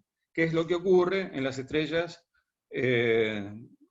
digamos, en el sistema de Beta Lyrae? Hay una estrella que ya evolucionó de tal manera que está cubriendo todo su lóbulo de Roche y que empieza a caer el material que por conservación del momento angular y por transferencia de la energía potencial gravitatoria va quedando un disco de acreción en forma espiral, en forma de disco, alrededor de la otra estrella. Perdón, me salté.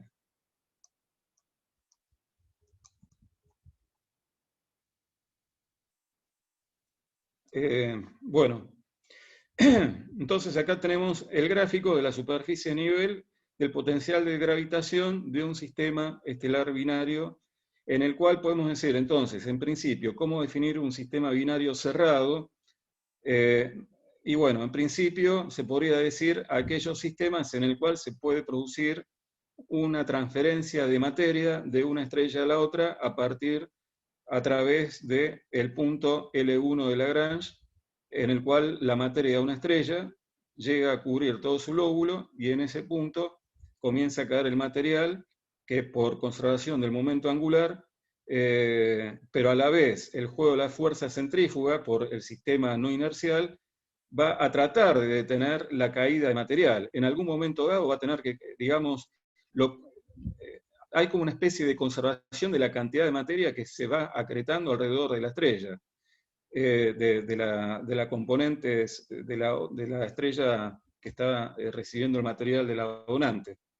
Bueno, eso vamos a ver que tiene que ver en particular por el grado de ionización del material, del gas, en el cual ese grado de ionización va, debido a las altas temperaturas y por el efecto de la fricción viscosa y dinámica, y por las leyes de Kepler, en particular la tercera ley de Kepler, el disco externo va a estar viajando a una velocidad menor que el disco interno, y por lo tanto va a seguir cayendo material, pero a la vez va a seguir entrando material de la estrella donante, y a la vez va cayendo el material hacia la estrella. Entonces, de acuerdo a los lóbulos de Roche, podemos, en realidad tendría que haber puesto acá las gráficas de las tres binarias eclipsantes. La primera, la que habíamos visto, en el cual se produce un pico decreciente importante y luego un pico decreciente no tan importante, cuando veíamos que la estrella primaria, la estrella secundaria, la más fría, se interponía delante de la otra, y después la más brillante se interponía delante de la más fría, ¿no? Y la Beta Lyrae veíamos la curva de luz, digamos, como resultado de la evolución de que una de las estrellas ya evolucionó para cubrir todo su lóbulo de Roche. En este caso, las estrellas no están en contacto, están cada una dentro de su lóbulo de Loge. En este caso, del lóbulo de Roche, a no confundir con el límite de Roche, que tiene que ver con otra cosa en relación a la cohesión que puede llegar a tener un cuerpo en relación al otro por efectos tidales y de la interacción gravitatoria. Y después tenemos cuando las dos estrellas evolucionan de tal manera de que se produce un contacto entre las mismas y se produce un equilibrio térmico por transferencia de radiación térmica de la estrella de mayor masa a la estrella de menor masa. Acá tenemos las estrellas típicas. Beta Aurigae es una estrella tipo Algol, Zeta Hércules es una estrella tipo Beta Lyrae, y estos son los periodos en el cual va de 1,2 a 4,1 días. En el caso de Zeta Hércules, de 1,4 a 8,8 días, y en el caso de Beta Lyrae puede ser de 1 a 13, o las tipos W Ursada Majoris entre 0,2 a 6,8 días. Bueno, acá tenemos entonces algunas características, ¿no? Por ejemplo, Beta Aurigae es una estrella tipo Algol. Acá tenemos en esta matriz de información, de acuerdo a las binarias eclipsantes, los datos aportados por las mismas, el tipo espectral en el cual se observan las estrellas tipo Algol. Por ejemplo, en el caso esta estrella de Ofiuco, son estrellas espectrales B5, en el caso de R Aurigae. Recuerden que las estrellas B en el diagrama HR serían estrellas que están inclinadas más hacia la izquierda, la temperatura, o sea, las que mayor temperatura tienen son las estrellas que están en la región, en el intervalo O. Y después, a medida que la temperatura decrece y las líneas espectrales se hacen cada vez más fuertes e intensas, las líneas espectrales de hidrógeno, estaríamos llegando a la región de las estrellas, en la secuencia principal de las estrellas A, ¿no? Pasando previamente por la B y así sucesivamente. O sea que va decreyendo la temperatura de izquierda a derecha, y las B serían estrellas muy calientes. Bueno, y acá tendríamos el radio de las mismas, o sea que esto nos permite también determinar radios, la masa del sistema, como las magnitudes promedio, la magnitud promedio del sistema, y el período en días de este sistema, por ejemplo de Ofiuco, y el diámetro orbital que tiene, ¿no? Del orden de 12,8. Tenemos las semi de contacto, como por ejemplo, bueno, en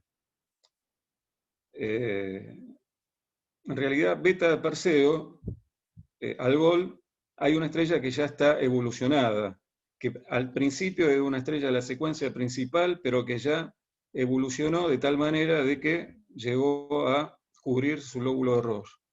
En realidad, o sea, la estrella más masiva hoy en día sería la estrella subgigante roja. Acá tenemos otro tipo de estrellas, o sea, que llegaron a cubrir todo su lóbulo de Roche, y la otra estrella que empieza a recibir material de la estrella que llegó hasta cubrirlo para empezar a donar a través del punto de Lagrange L1. Y acá nos están indicando los potenciales gravitatorios de acuerdo a cada uno, ¿no? En el caso de las estrellas en el cual todavía no han evolucionado para cubrir todo su lóbulo de Roche, que también el lóbulo va a cambiar del tamaño de acuerdo a la masa que tenga la estrella, o sea, a medida que la estrella va perdiendo masa, se va a ir achicando el lóbulo de Roche. Bueno, y así, por ejemplo, en este caso, esta estrella evolucionó hacia una gigante roja, cubriendo todo el lóbulo de Roche. Entonces todo el material prácticamente cubre todo el potencial gravitatorio, todo el pozo de esa estrella, y la otra estrella se mantiene prácticamente inalterable. Y las de contacto es que las dos estrellas cubrieron todo el pozo, todo el potencial gravitatorio, produciéndose el contacto entre las mismas.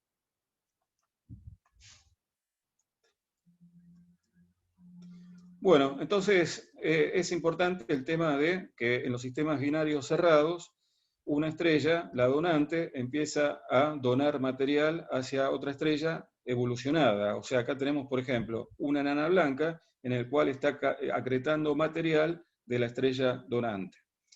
Vaya de paso, aquí puse una imagen de una transferencia de masa en el año 1998, cuando Argentina, en un partido muy difícil, este sistema binario Maradona-Canilla, mediante la transferencia de masa, esta pelota, pudimos disfrutar, por lo menos en ese mundial, de ese golazo por Canilla, de la transferencia de la pelota de Maradona a Canilla.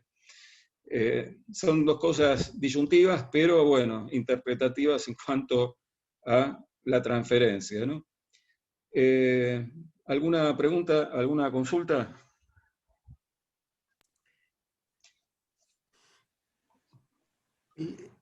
Si me permitís, Rafael, a mí me gustaría consultar la variabilidad de masa, digamos, el agregado de materia que va teniendo el sistema. Siendo un sistema cerrado, ¿de dónde obtienen materia para incrementar su cantidad de materia o reducir su cantidad de materia? ¿Cómo es que varía la cantidad de materia de un sistema cerrado? ¿Lo toman del espacio? ¿Lo nuclea por gravedad?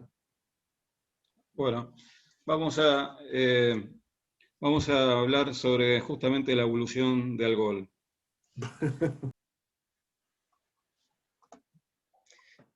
En realidad vos tenés dos estrellas que nacieron al mismo tiempo, ¿no? Tenés una estrella 1 y una estrella 2. En este sistema acá tenemos una superficie equipotencial en el cual la intersección en este punto, la gravedad es nula. Es el baricentro del sistema. O sea, el Lagrange L1 está en la línea que une a los dos cuerpos que interactúan. Dijimos que esto está en rotación, ¿no? Un sistema de referencial no inercial. Estas binarias dijimos que están separadas, ¿no? Es decir, los pozos gravitatorios, vimos por la imagen anterior que están de esta manera, ¿no? Es decir, no llegaron al nivel en el cual haya transferencia de masa.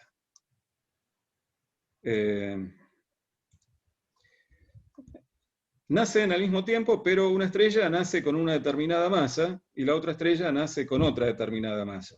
O sea, acá tenemos una estrella muy masiva, supongamos que tiene una masa del orden de 3 masas solares, y esta estrella 0,4 masas solares, por ejemplo, ¿no?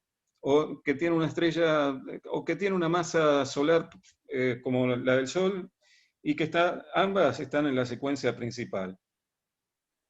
Si están en la secuencia principal, habíamos visto que una estrella individual va a empezar a evolucionar, va a quemar hidrógeno en helio y luego, digamos, helio en carbono y así sucesivamente de acuerdo a la masa que tenga la estrella.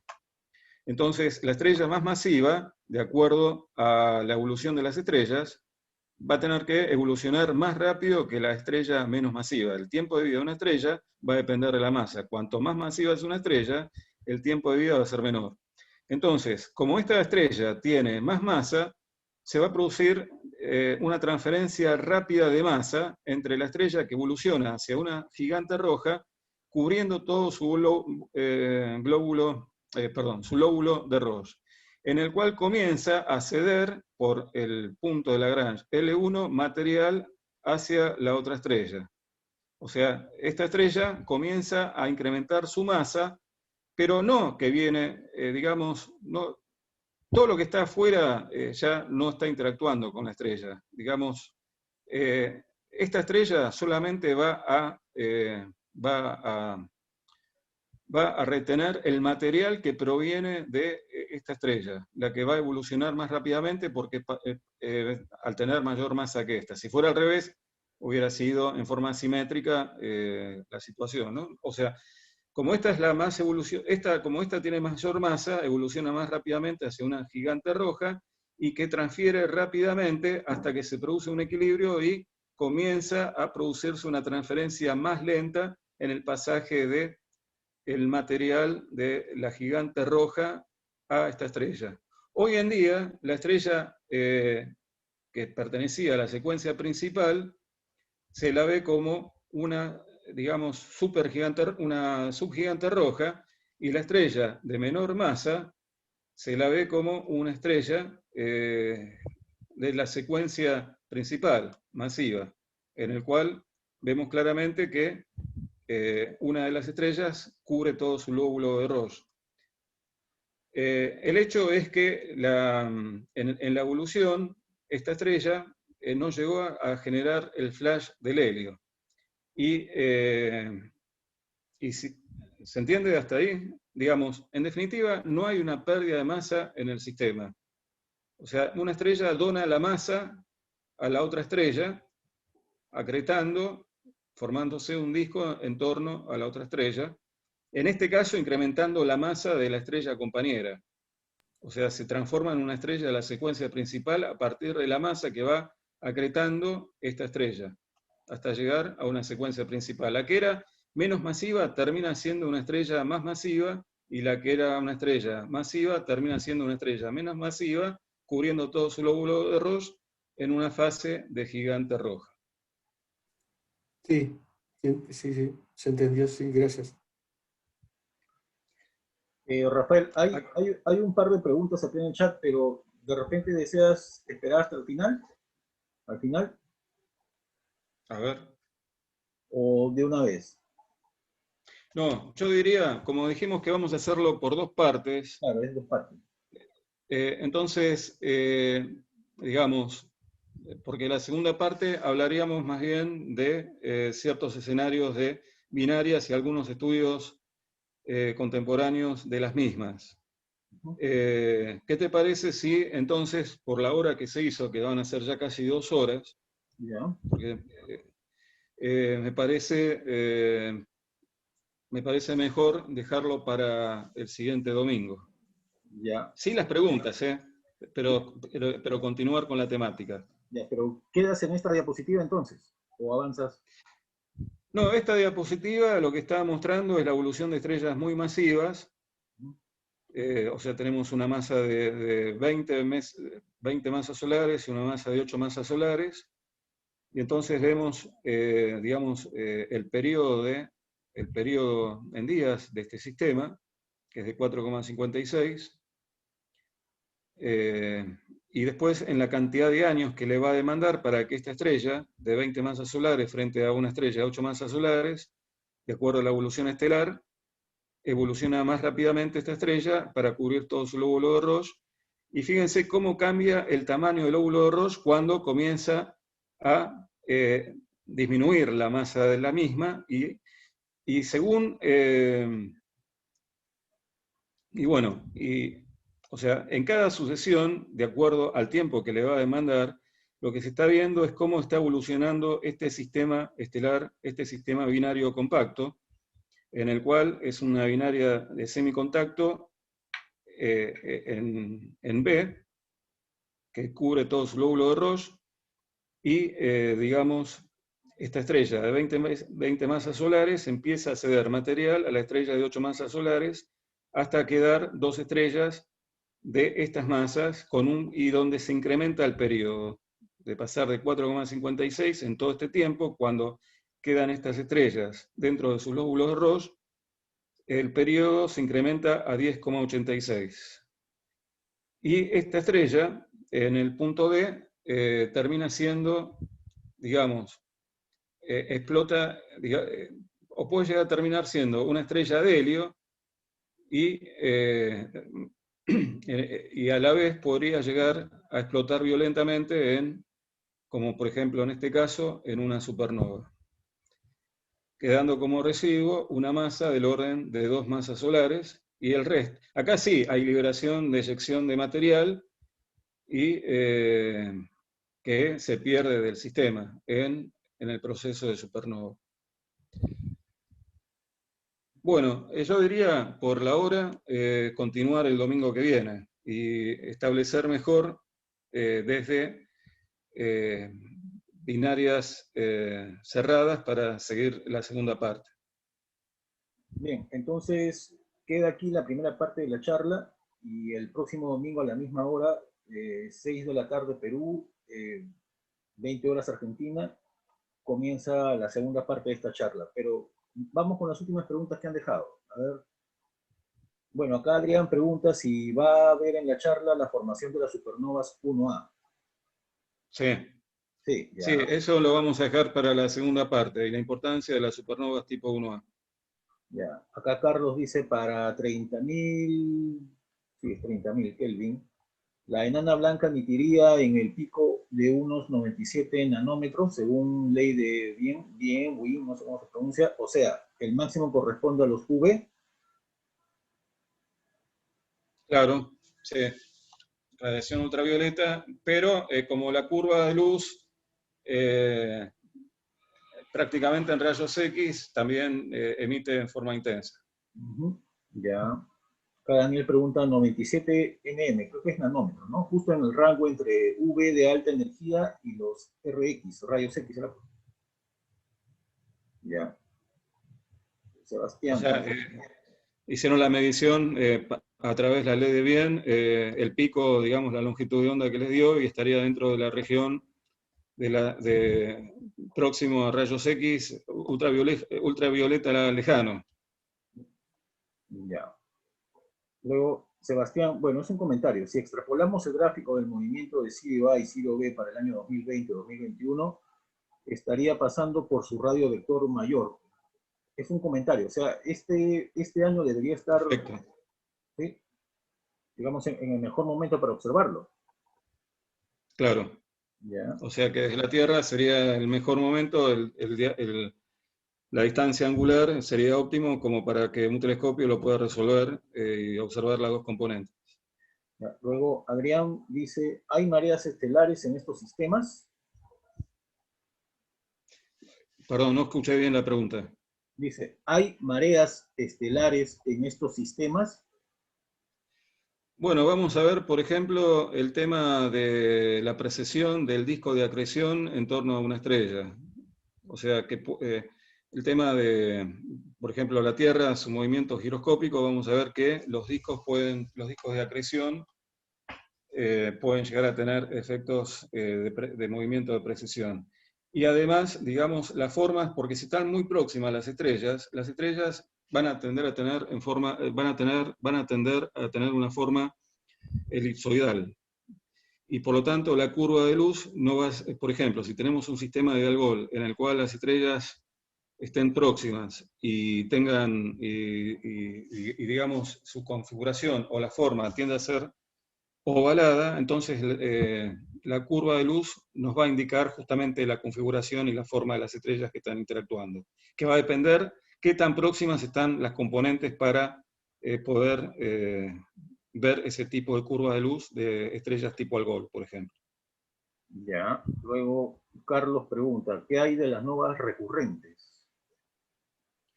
Bueno, justamente eso es muy interesante porque vamos a ver que de una estrella donante se produce, digamos, el punto caliente en la intersección del material que cae de la estrella donante al disco de acreción del disco de acreción en torno a la otra estrella.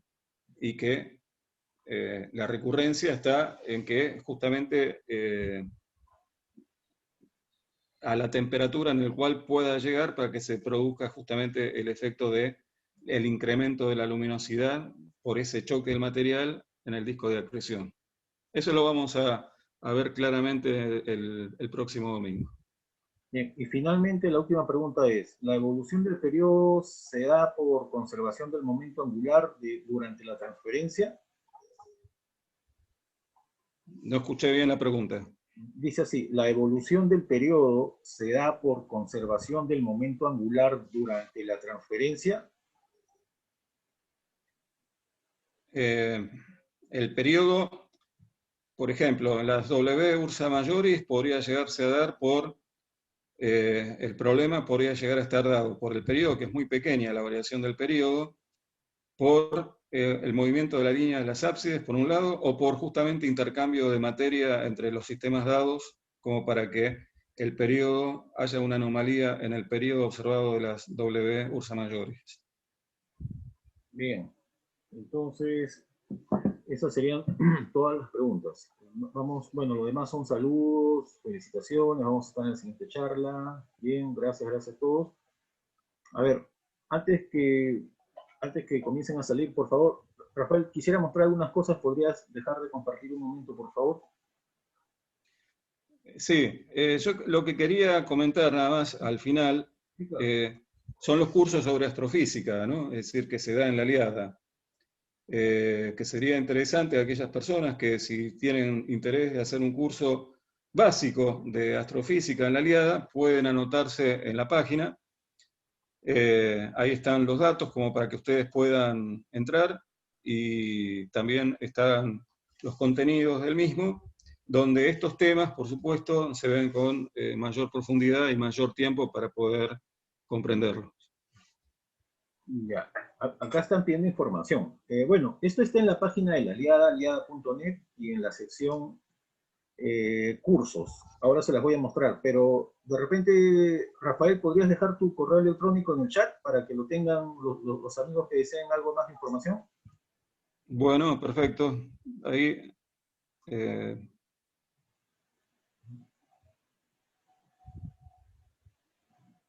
¿No?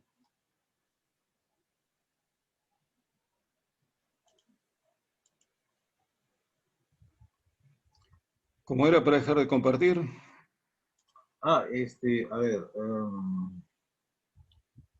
en el botón verde abajo debería haber una opción dejar de compartir, creo. A ver, voy a ver si puedo dejarte de compartir yo desde acá. Bueno, perfecto. Esto, ya.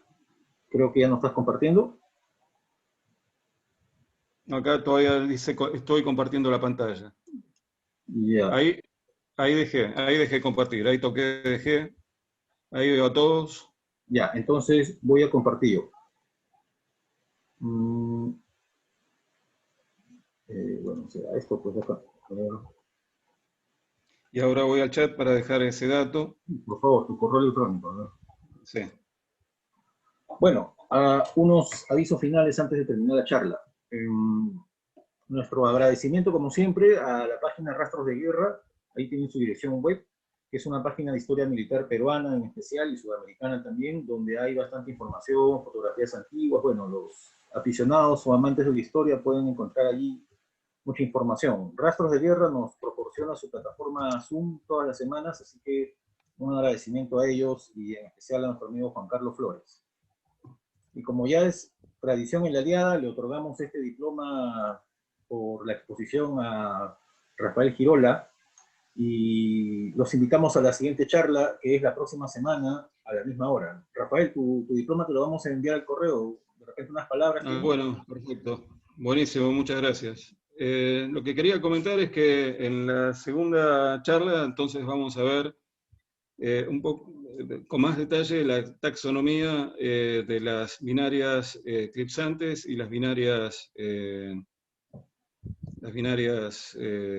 espectroscópicas, y vamos a ver con más detalle el tema de Algol y algunas observaciones contemporáneas de los sistemas binarios, como por ejemplo procesos de laboratorio astrofísicos en el cual grupos de investigación acá de la Argentina han efectuado importantes trabajos en justamente la interacción del material de una estrella con respecto a la otra, en particular estudios de plasma de esos sistemas binarios.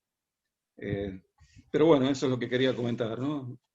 Y bueno, muchas gracias que hayan estado aquí en la charla, y bueno, espero que se haya entendido en general. Sé que algunas personas puede ser que no tengan, digamos, alguna base mayor, y otras personas sí, y bueno, uno busca de alguna manera buscar un equilibrio para que se pueda entender para todos.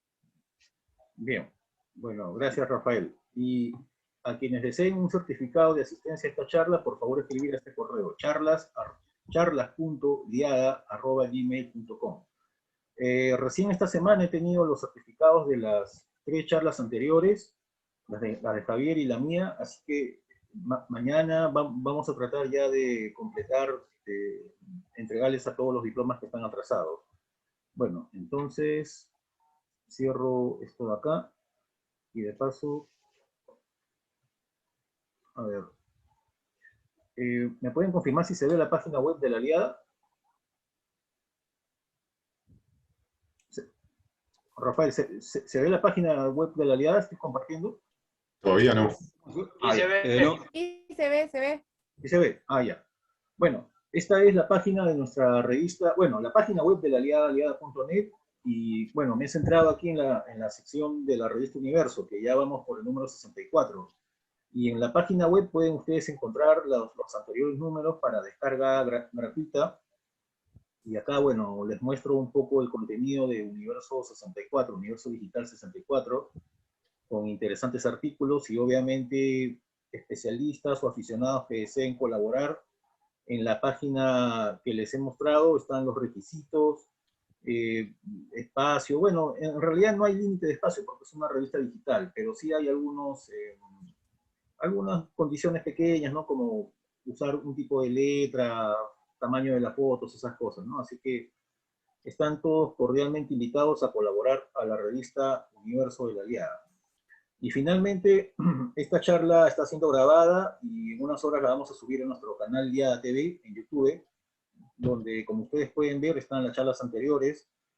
Ahí tienen para hacer una maratón de videos astronómicos durante por lo menos un fin de semana. Entonces, con esto voy a dejar de compartir. Sí, bueno, con esto terminamos y muchas gracias a todos. Por favor, un poquito de paciencia con los certificados. Los vamos a dar esta semana. Y bueno, y los que necesiten certificados, por favor, escriban al correo que se mostró, charlas.liada@gmail.com. Muchas gracias a todos y buenas tardes. Hasta el próximo domingo. Buenas noches, buenas tardes. Buenas noches. Chao, Pasamos bien. Gracias. Chao. Hasta la próxima. Chao, Nos muy vemos. bueno. Muy bueno. Gracias igual. Chao, chao, buenas noches, chao, chao. Chao, buenas noches. Chao, Rafael, chao. Chao, gracias. Chao, Rafa. Chao, gracias.